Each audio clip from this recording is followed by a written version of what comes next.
बीच में एक विषय पहले कह देता हूं कि जो पहले 3 करोड़ लोग हैं राउंड फर्स्ट और राउंड सेकंड के, एक प्रकार से हमारा इन हाउस व्यवस्था है। हमारी अपनी व्यवस्था से जुड़े हुए लोग हैं, इस काम से पिछले 1 साल से लगे हुए लोग हैं। हमें पब्लिक अवेयरनेस वगैरह करते ही रहना पड़ेगा, लेकिन मैक्सिमम जो पब्लिक अवेयरनेस है ये पहला और दूसरा राउंड पूरा होने के बाद जरूरी हो जाएगा, जबकि हम 3 करोड़ पूरा कर लेंगे। दूसरा विषय आएगा, ये मेरा व्यक्तिगत सुझाव है, इसको अन्यथा न ले कोई। पहला फ्रंटलाइन वर्कर्स है, कोरोना वॉरियर्स है, सेकंड फ्रंटलाइन वर्कर्स है। हम जो जनप्रतिनिधि हैं वो इस कैटेगरी में नहीं। We're going to quickly go back to Arun and get a quick perspective as Prime Minister is interacting with the Chief Ministers to take stock of the situation. Arun, if you can hear me, basically it's a stock taking ahead of 16th of January, the date when the world will be looking at India. And I think Arun is going to be with us. Meanwhile, we once again will go back to the visuals where Prime Minister right now as we speak and giving his remarks post he had a very extensive and comprehensive interaction with the chief ministers across the country ahead of the January 16th, which happens to be one of the very, very important, rather historic day. This is the day when we're looking at a massive rollout exercise, when the world is looking at India, one of the largest vaccine rollout exercise under the able leadership of Prime Minister Narendra Modi, which is going to be carried out on 16th of January across the country. And today, a while back, corona की made in India vaccine और दुनिया के सबसे बड़े टीकाकरण अभियान, इस विषय में अभी विस्तार से हमारी चर्चा हुई। प्रेजेंटेशन में भी काफी चीजें डिटेल बताई गई है और हमारे राज्यों के डिस्ट्रिक्ट लेवल के अधिकारियों तक बहुत विस्तार से इसकी चर्चा हुई है। और इस दरमियान कुछ राज्यों से अच्छे सुझाव भी मिले हैं। केंद्र और राज्यों के बीच इस संवाद और सहयोग ने कोरोना से लड़ाई में बहुत बड़ी भूमिका निभाई है। एक प्रकार से फेडरलिज्म का उत्तम उदाहरण इस सारी लड़ाई में हम लोगों ने प्रस्तुत किया है। साथियों, आज हमारे देश के पूर्व प्रधानमंत्री स्वर्गीय लाल बहादुर शास्त्री जी की पुण्यतिथि भी है। मैं उन्हें अपनी भावभीनी श्रद्धांजलि अर्पित करता हूं। 1965 में शास्त्री जी ने एडमिनिस्ट्रेटिव सर्विस की एक कॉन्फ्रेंस में एक महत्वपूर्ण बात कही थी, जिसका जिक्र मैं यहां आपके सामने करना चाहता हूं। उन्होंने कहा था कि the basic idea of governance as I see it is to hold the society together so that it can develop and march towards certain goals. The task of the government is to facilitate this evolution, this process. मुझे संतोष है कि corona के इस संकट काल में हम सभी ने एकजुट होकर काम किया। जो सीख लाल बहादुर शास्त्री जी ने दी थी, उसी पर चलने का हम सब ने प्रयास किया। और इस दरमियान संवेदनशीलता के साथ त्वरित फैसले भी किए गए, जरूरी संसाधन भी जुटाए गए और देश की जनता को निरंतर हम लगातार जागरूक भी करते रहे। और आज इसी का परिणाम है कि भारत में कोरोना का संक्रमण वैसा नहीं है और न ही वैसा फैला है जैसा दुनिया के अन्य देशों में हमने देखा है। जितनी घबराहट और चिंता 7-8 महीने पहले देशवासियों में थी, अब लोग उससे बाहर निकल चुके हैं। ये अच्छी स्थिति है, लेकिन केयरलेस न हो जाए, ये भी हमें चिंता करनी है। देशवासियों में बढ़ते विश्वास का प्रभाव आर्थिक गतिविधियों पर भी सकारात्मक रूप से दिखाई दे रहा है। मैं आपके राज्य प्रशासन की भी दिन रात जुटे रहने के लिए प्रशंसा करता हूं। साथियों, अब हमारा देश कोरोना के खिलाफ लड़ाई में एक निर्णायक चरण में प्रवेश कर रहा है। ये चरण है वैक्सीनेशन का। जैसे यहां जिक्र हुआ, 16 जनवरी से हम दुनिया का सबसे बड़ा टीकाकरण अभियान शुरू कर रहे हैं। ये हम सभी के लिए गौरव की बात है कि जिन 2 वैक्सीन को इमरजेंसी यूज ऑथराइजेशन दिया गया है, वो दोनों ही मेड इन इंडिया है। इतना ही नहीं, 4 और वैक्सीन प्रोग्रेस में है।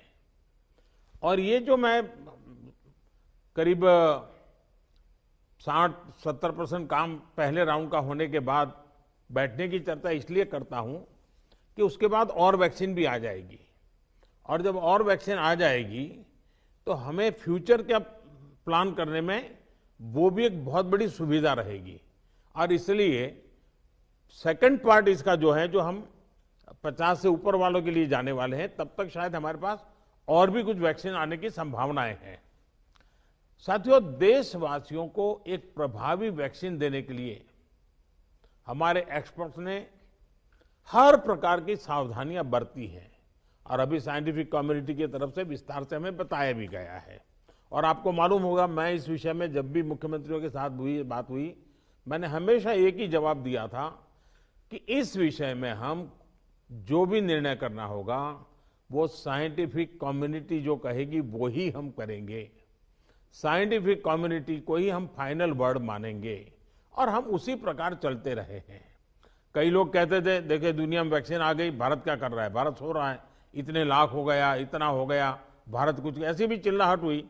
लेकिन फिर भी हमारा मत था कि ये साइंटिफिक कम्युनिटी और जो इसके लिए जिम्मेवार लोग हैं, उनकी तरफ से जब आएगा तभी हमारे लिए उचित होगा, और हम उसी दिशा में चले हैं। बड़ी बात जो मैं दोहराना चाहता हूं कि हमारी दोनों वैक्सीन दुनिया की दूसरी वैक्सीन से ज्यादा कॉस्ट इफेक्टिव है। हम कल्पना कर सकते हैं, अगर भारत को कोरोना टीकाकरण के लिए विदेशी वैक्सीन पर पूरी तरह निर्भर रहना पड़ता तो हमारे क्या हालत होते, कितनी बड़ी मुश्किल होती, हम उसका अंदाज लगा सकते हैं। ये वैक्सीन भारत की स्थितियां और परिस्थितियों को देखते हुए निर्मित की गई है। भारत के टीकाकरण का जो अनुभव है, जो दूर सुदूर क्षेत्रों तक पहुंचने की व्यवस्थाएं हैं, वो कोरोना वैक्सीनेशन कार्यक्रम में बहुत उपयोगी सिद्ध होने वाली है। साथियों, आप सभी राज्यों के साथ सलाह मशवरा करके ही ये तय किया गया है कि टीकाकरण अभियान की शुरुआत में किसे प्राथमिकता दी जाएगी। हमारी कोशिश सबसे पहले उन लोगों तक कोरोना वैक्सीन पहुंचाने की है जो देशवासियों की स्वास्थ्य सुरक्षा में जुटे हुए हैं, जो हमारे हेल्थ वर्कर्स हैं, सरकारी हो या प्राइवेट, पहले उनको टीका लगाया जाएगा। इसके साथ साथ हमारे जो सफाई कर्मचारी हैं, दूसरे फ्रंटलाइन वर्कर्स हैं, सैन्य बल है, पुलिस और केंद्रीय बल है, होमगार्ड है, डिजास्टर मैनेजमेंट वॉलेंटियर समेत तमाम सिविल डिफेंस के जवान हैं, कंटेनमेंट और सर्वेलेंस से जुड़े रेवेन्यू कर्मचारी हैं, ऐसे साथियों को भी पहले चरणों में टीका लगाया जा रहा है। देश के अलग अलग राज्यों के हेल्थ वर्कर्स, फ्रंटलाइन वर्कर्स की संख्या देखें तो एक करीब 3 करोड़ होती है। ये तय किया गया है कि पहले चरण में इन 3 करोड़ लोगों को वैक्सीन देने के लिए जो खर्च होगा वो राज्य सरकारों को वहन नहीं करना है, भारत सरकार इसको वहन करेगी। साथियों, वैक्सीनेशन के दूसरे चरण में, वैसे एक प्रकार से वो तीसरा चरण हो जाएगा, लेकिन हम अगर इन 3 करोड़ को एक माने तो दूसरा चरण 50 वर्ष से ऊपर के सभी लोगों को और 50 वर्ष से नीचे के उन बीमार लोगों को जिनको संक्रमण का सबसे ज्यादा खतरा है, उनको टीका लगाया जाएगा। आप सभी परिचित हैं कि बीते कुछ हफ्तों में जरूरी इंफ्रास्ट्रक्चर से लेकर लॉजिस्टिक तक की तैयारियां सभी राज्यों और केंद्र शासित प्रदेशों के साथ विचार विमर्श करके, लगातार मीटिंगें करके, मॉड्यूल्स बना करके इसको पूरा किया गया है। देश के लगभग हर जिले में ड्राई रन्स भी पूरे हो चुके हैं। इतने बड़े देश में सभी जिलों में ड्राई रन्स हो जाना, ये भी अपने आप में हमारी काफी बड़ी कैपेबिलिटी को दिखाता है। हमारी जो नई तैयारियां हैं, जो कोविड के एसओपीज हैं, उनको अब हमें अपने पुराने अनुभवों के साथ जोड़ना है। भारत में पहले से ही अनेक यूनिवर्सल इम्यूनाइजेशन प्रोग्राम ऑलरेडी चल रहे हैं, हमारे लोग बड़ी सफलतापूर्वक कर भी रहे हैं। मिशंस रूबेला जैसी बीमारियों के खिलाफ भी व्यापक कैंपेन हम लोग चला चुके हैं। दुनिया के सबसे बड़े चुनाव और देश के कोने कोने तक पहुंचकर मतदान की सुविधा देने का भी हमारे पास एक बहुत ही अच्छा अनुभव है। इसके लिए जो बूथ स्तर की रणनीति हम बनाते हैं, उसी को हमें यहां भी प्रयोग में लाना है। साथियों, इस टीकाकरण अभियान में सबसे अहम उनकी पहचान और मॉनिटरिंग का है जिनको टीका लगाना है।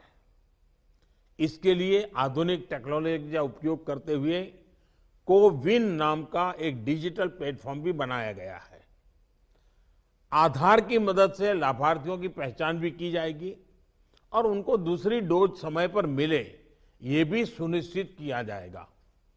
मेरा आप सभी से विशेष आग्रह रहेगा कि टीकाकरण से जुड़ा रियल टाइम डेटा कोविन पर अपलोड हो, ये सुनिश्चित करना है। इससे जरा सी चूक भी इस मिशन को नुकसान पहुंच सकता है। कोविन पहले टीके के बाद एक डिजिटल वैक्सीनेशन सर्टिफिकेट जनरेट करेगा।